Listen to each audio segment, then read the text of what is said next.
ما يحصل في القبر من الفتنة والزغطة والروعة۔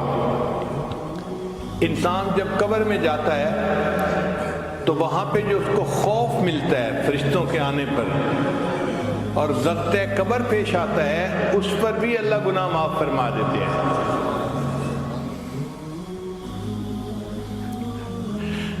جب میت قبر میں جاتا ہے نا تو حدیث پاک میں آتا ہے کہ قبر اس کو دباتی ہے، اور یہ دبانا ہر کسی کو پیش آئے گا، یہ نیک کو بھی پیش آئے گا، بد کو بھی پیش آئے گا، ہر کسی کو پیش آئے گا۔ نبی علیہ السلام کے ایک صحابی تھے حضرت سعد رضی اللہ تعالیٰ عنہ، نبی علیہ السلام نے ان کا جنازہ پڑھایا اور جنازے کے پیچھے پنجوں کے بل چلنے لگے یوں۔ تو ایک صحابی نے پوچھا، اے اللہ کے نبی صلی اللہ علیہ وسلم آج آپ ایسے کیوں چل رہے ہیں؟ نبی علیہ السلام نے فرمایا، سعد کی نماز جنازہ میں اتنے فرشتے آسمان سے اتر آئے، مجھے پاؤں رکھنے کی جگہ نہیں مل رہی۔ اتنے فرشتے نماز جنازہ میں شرکت کے لیے آسمان سے آئے۔ اور پھر نبی علیہ السلام نے یہ بھی فرمایا کہ سعد کی وفات پر اللہ کا عرش بھی 3 دن تک روتا رہا۔ حدیث مبارکہ میں جب مومن فوت ہوتا ہے نا، آسمان کے وہ دروازے روتے ہیں جہاں سے اس کے لیے رزق اتارا جاتا تھا، زمین کے وہ ٹکڑے روتے ہیں جہاں بیٹھ کر وہ اللہ کی عبادت کیا کرتا تھا۔ تو سعد لانو کی وفات پر نبی صاحب نے فرمایا کہ اللہ کا عرش بھی 3 دن تک روتا رہا۔ پھر نبی صاحب نے فرمایا کہ سعد کو بھی ضغط قبر پیش آیا۔ جس کی نماز جنازہ اللہ کے محبوب ہم پڑھا رہے ہیں اور جن کی نماز جنازہ میں اتنے فرشتے اتر رہے ہیں کہ پاؤں رکھنے کی جگہ نہیں مل رہی، اور جن کی وفات پر اللہ کا عرش بھی رو رہا ہے، ان کو بھی ضغط قبر پیش آیا۔ اس کا مطلب یہ ضغط قبر ہر بندے کو پیش آنا ہے، نیک ہو یا بد ہو۔ کیوں پیش آنا ہے اس کی وجہ بھی سن لیجیے۔ آپ ریسٹورنٹ پہ جاتے ہیں، بھئی مجھے چائے پلا دو، تو آپ کو 5 روپیہ اس کا بل دینا پڑتا ہے۔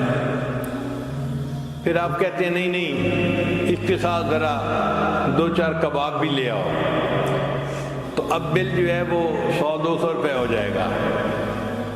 آپ کہتے ہیں نہیں یار مجھے بھوک لگی ہے، کھانا کھانا ہے، اب ہزاروں میں بل چلا جائے گا۔ جتنا کھانا بڑھتا گیا اتنا ہی اس کی پرائس بڑھتی گئی۔ ہم دنیا میں جو جائز لذتیں لیتے ہیں نا، ان جائز لذتوں کی بھی قیمت ہے۔ اب ایک بندے نے عیش کی زندگی گزاری، امیر بندہ تھا، اور ایک بندے نے غربت کی زندگی گزاری۔ اب امیر بندے کو اس کا بل تو پے کرنا پڑے گا نا، تو کیسے کرے گا؟ ضغط قبر کی وجہ سے پیش کرے گا۔ غریب آدمی کو کم پیش آئے گا اور امیر آدمی کو زیادہ پیش آئے گا۔ اس لیے ہمارے بزرگ جائز لذتوں سے بھی پرہیز کرتے تھے۔ ہم تو ناجائز لذتوں کے پیچھے بھاگتے پھرتے ہیں نا، وہ جائز لذتوں سے بھی جو ہے پرہیز کرتے تھے۔ مجھے یاد ہے کہ میرے والد گرامی کھانا کھانے کے لیے جب بیٹھتے تھے، میں 2-3 سال کی عمر کا چھوٹا بچہ تھا، ساتھ بیٹھتا تھا، تو ابو ایک لقمہ سالن میں لے کر منہ میں ڈالتے اور گلاس پانی کا پڑا ہوتا تھا، اٹھا کر ایک گھونٹ سالن میں ڈال دیتے تھے۔ مجھے سمجھ نہیں آتی تھی بات، میں پوچھتا تھا ابو اتنا مزیدار سالن امی نے بنایا اور آپ نے اس میں ایک گھونٹ پانی ڈال کے اس کو بے مزہ کر دیا۔ تو ابو اس کا جواب نہیں دیتے تھے، اتنا کہتے تھے تم اپنا کام کرو، میرے سے یہ باتیں نہ پوچھو۔ پوری زندگی انہوں نے کچھ نہیں بتایا۔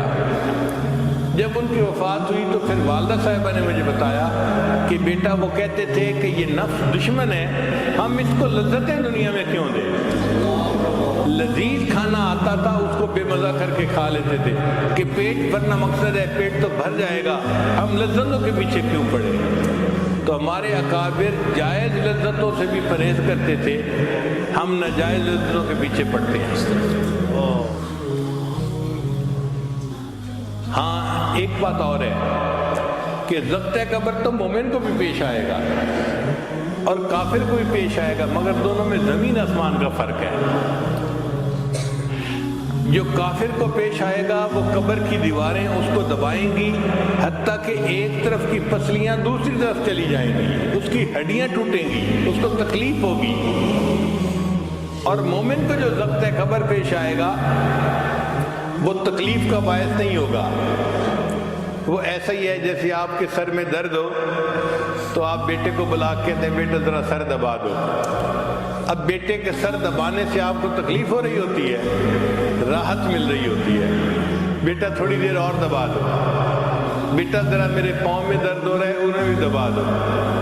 تو ہم جسم جو دباتے ہیں وہ راحت کا سبب بنتا ہے، تو مومن کو ضبط قبر تو پیش آئے گا، اس کے لیے وہ تکلیف کا باعث نہیں بنے گا، راحت کا باعث بن جائے گا، مگر اس کے بدلے اللہ اس کے گناہوں کو معاف فرما دیں گے۔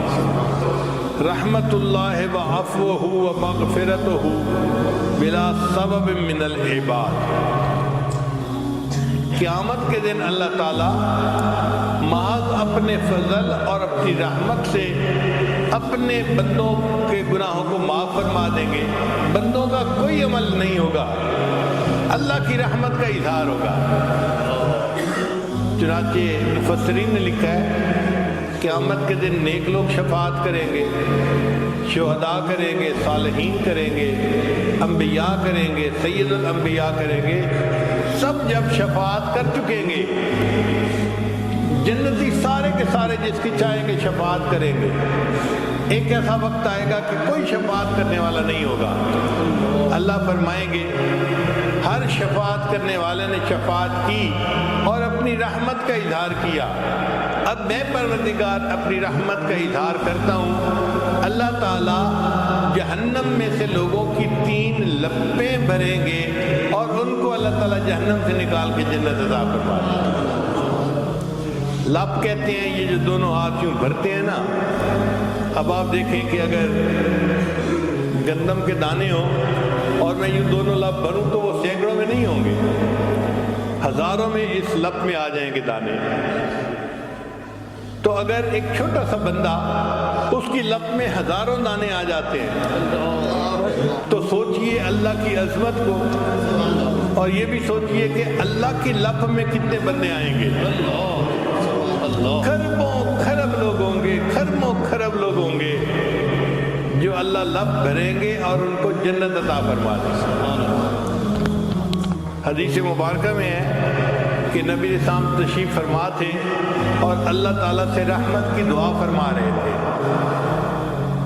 اور ابوبکر صدیق لانو نبی اسلام کی خدمت میں گزارش کر رہے تھے، اے اللہ کے حبیب صاحب آپ رحمت کی دعا کیجئے تاکہ اللہ تعالیٰ آپ کی امت پر مزید رحمت فرما دے۔ جب اللہ کے حبیب صلی اللہ علیہ وسلم نے خوب آہوداری فرمائی تو اللہ تعالیٰ نے فرمایا اے میرے محبوب، میں قیامت کے دن ایک لپ بھر کر جہنمیوں کی نکالوں گا اور ان کو جنت عطا فرما دوں گا۔ عمر لانو بڑے خوش ہو گئے۔ ابوبکر صدیق لانو نے پھر عرض کیا اے اللہ کے حبیب صلی اللہ علیہ وسلم پھر دعا کیجیے۔ عمر لانو کہنے لگے ابوبکر آپ کو پتہ ہے کہ اللہ کی لپ کتنی بڑی ہوگی؟ تو ابوبکر صدیق نے جواب دیا عمر اگر اور بھی لوگوں کا فائدہ ہو جاتا ہے تو تمہارا نقصان کیا ہے؟ یہ رحمت کا وقت ہے، اللہ کی رحمت متوجہ ہے، محبوب صلی اللہ علیہ وسلم کو دعا کرنے دو۔ چنانچہ ابوبکر صدیق عنہ کے کہنے پہ نبی اسلام نے اور دعا مانگی، اللہ نے 2 لپیں بھر کر نکالنے کا وعدہ فرما دیا۔ پھر ابوبکر صدیق نے پھر عرض کیا اے اللہ کے رسول اور دعا مانگیے۔ اللہ نے رحمت فرمائی، وعدہ فرمایا میرے محبوب میں 3 لپیں بھر کر لوگوں کی نکالوں گا اور ان کو جنت عطا کر دوں گا۔ امام غزالی رحمۃ اللہ اپنی کتاب میں اس حدیث پاک کو لکھنے کے بعد کہتے ہیں کہ مجھے اس پہ تو بھروسہ نہیں کہ میں اپنے عملوں کی وجہ سے جنت میں جاؤں، اللہ جن کو آپ اپنی رحمت سے نکالیں گے اور جنت عطا فرمائیں گے مجھے بھی ان میں شامل فرما لینا۔ اللہ ہم پر رحمت فرمائے اور قیامت کے دن اللہ ہمیں فقط اپنی رحمت سے معاف فرمائے اور ہمیں جنت عطا فرمائے۔ وآخر دعوانا ان الحمد للہ رب العالمین۔ دعا سے پہلے ہم توبہ